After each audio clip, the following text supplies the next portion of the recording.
Alors aujourd'hui, comment partir notre Tower Garden? Comment ça marche? Comment on démarre ça? Tu as une tour qui ressemble plutôt à ça.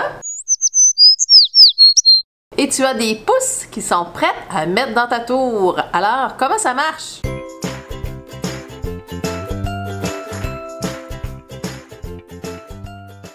Pour ceux qui ne me connaissent pas, je suis Sandra de la chaîne EcoTouch, une passionnée de l'autonomie alimentaire et les Tower Garden en font grandement partie. Alors, je t'explique tout ça en 5 étapes faciles. Première étape, les critères. Alors, les critères pour déposer une pousse dans notre tour vont être les suivants. D'abord, on a besoin d'avoir des belles racines qui commencent à sortir sous la laine de roche et il va falloir que nos pousses aient au moins 2 pouces de haut. Donc ça, c'est un petit peu différent parce que c'est une pousse de haricot, ça pousse extrêmement vite. Celle-là, elle serait vraiment prête à mettre dans la tour sans problème. Je vais vous montrer d'autres variétés. Par contre, celle-ci, je la mettrai pas tout à fait tout de suite. Ça, c'est de la roquette qui s'en vient. On voit qu'ils commencent à avoir des belles racines en dessous, mais je leur laisserai encore un petit peu de temps pour qu'elles poussent davantage avant de les déposer dans la tour. Alors sur ce plateau-ci, il y a vraiment juste les haricots ici qui sont prêts à planter. Pour le reste, ça va attendre une autre belle semaine avant d'aller dans la tour. Ça donne rien de les mettre trop tôt parce que dans le fond, présentement, ils sont juste avec de l'eau, un petit peu de chaleur. C'est tout ce qu'ils ont besoin pour la germination, pour devenir des pousses. Quand ils vont dans la tour, les nutriments, tout ça, c'est quand même relativement concentré quand c'est des petites pousses. Alors plus on attend, plus la transition va être facile pour nos pousses. Donc ça vaut pas la peine de se dépêcher. S'ils ont accès à trop de nutriments d'un coup, les feuilles vont avoir tendance à se recourber. Donc c'est pas ce qu'on souhaite. Donc attendez toujours un petit peu plus. Un bon 2 pouces puis des belles racines en dessous. Là, mes tours sont pas mal pleines, mais ces pousses-là vont être destinées à une amie qui a sa nouvelle tour et qui va démarrer sous peu, donc je lui en ai préparé en cadeau. Dans le fond, quand on veut le déposer à l'intérieur, on va utiliser nos petits paniers qui viennent avec l'achat de la tour. On le dépose à l'intérieur et ce qui est important, c'est de déposer vraiment notre laine de roche jusqu'au fond. Et puis les petites racines vont sortir tranquillement. Et c'est ce qu'on va déposer directement dans notre tour. Donc les paniers sont pour les gros trous. Et dans les petits trous, par exemple, dans le haut de la flex, ou si vous avez pris une extension qui a des petits trous, on met juste la laine de roche directement dans le trou. Il y a une petite barre à l'intérieur qui va l'empêcher de tomber. Il y a aussi des petits crochets qui existent que vous pouvez vous procurer sur le site internet qui nous aident à les ressortir si par exemple on avait besoin. Mais sinon, c'est fait pour déposer directement la laine de roche dans les petits carrés. La deuxième étape maintenant sera le remplissage de nos tours. Alors la première chose à savoir, c'est que la tour Flex contient 20 gallons d'eau alors que la Home contient 13 gallons d'eau. Alors pour le premier remplissage, il y en a certains qui vont utiliser des gros 5 gallons d'eau. 1 gallon d'eau équivaut à 3,8 litres d'eau. Alors personnellement, moi j'ai attribué un petit contenant que j'avais déjà comme ça. Donc je me suis mis une petite marque ici. Alors j'utilise ça ici.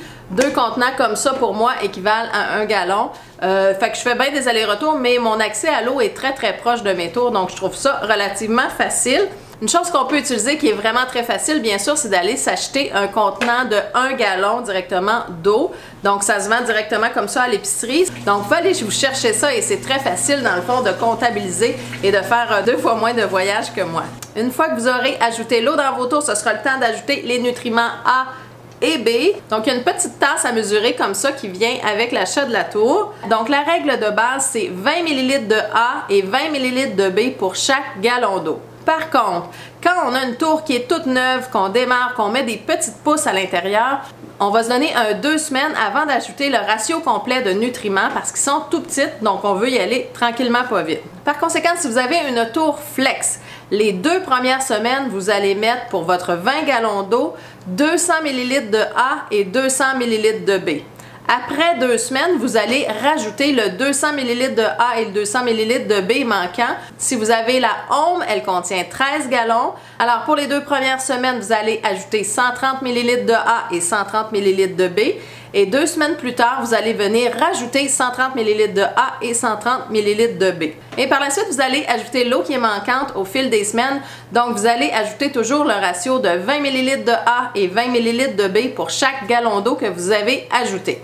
Troisième étape, la vérification du pH.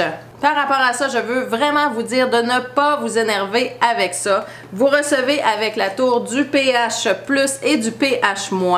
L'objectif n'est vraiment pas de commencer à ajouter du plus, du moins, puis essayer de trouver le pH parfait. Il faut vraiment pas faire ça. En fait, il faut en mettre le moins possible. Donc le pH optimal est de 5.5, mais il faut absolument pas s'énerver si on se retrouve entre 4.5 et 7. Il n'y a aucun problème avec ça. Si jamais vous avez à ajuster votre pH, faites-le tranquillement, pas vite. On fait une petite intervention, on regarde le résultat pour pas justement se mettre à ajouter trop de positifs ou de négatifs. Quand on vient juste de remplir sa tour, on va attendre au lendemain seulement avant de tester notre pH. Donc ça peut être une bonne habitude de le vérifier une fois par semaine, mais vous allez voir que ça change pas beaucoup. Donc à moins que vous constatiez vraiment que vos plantes commencent à avoir de la difficulté, vous pouvez aller vérifier ça, mais sinon ça se maintient relativement facilement dans les bons degrés de pH. Maintenant, la pompe. La pompe que vous avez installée dans le fond du bassin, si vous avez une extension, il faut que vous mettiez la pompe à plus. Si vous n'avez pas d'extension, vous devriez la laisser à moins. Ça, c'est vraiment la puissance pour faire monter l'eau. Dans le fond, on a besoin d'avoir la puissance maximale si on a une extension. Le fil de cette pompe-là sort par le petit trou. C'est important de faire un nœud dans ce fil-là pour s'assurer que s'il y avait une goutte d'eau qui pouvait suivre le fil, qu'elle ne se rende pas à votre source d'électricité. Ensuite de ça, la pompe, vous la branchez dans le minuteur noir que vous avez. Et pour ce qui est du minuteur, c'est vraiment pas très compliqué. Il y a deux modes, le O et le I. Donc le O, c'est pour outdoor ou extérieur et le I, c'est pour indoor ou intérieur. Quand la tour est à l'extérieur avec les rayons du soleil, la pompe va partir plus souvent, tandis qu'à l'intérieur, elle va partir pour 5 minutes à chaque tranche de 45 minutes. Donc c'est vraiment pas le même ratio. Une petite chose à savoir, si jamais vous avez manqué d'électricité, ne serait-ce que quelques secondes, la pompe va retomber automatiquement à O pour outdoor. Donc si vous entendez que votre tour arrose très souvent, allez vérifier, c'est souvent ça qui s'est passé.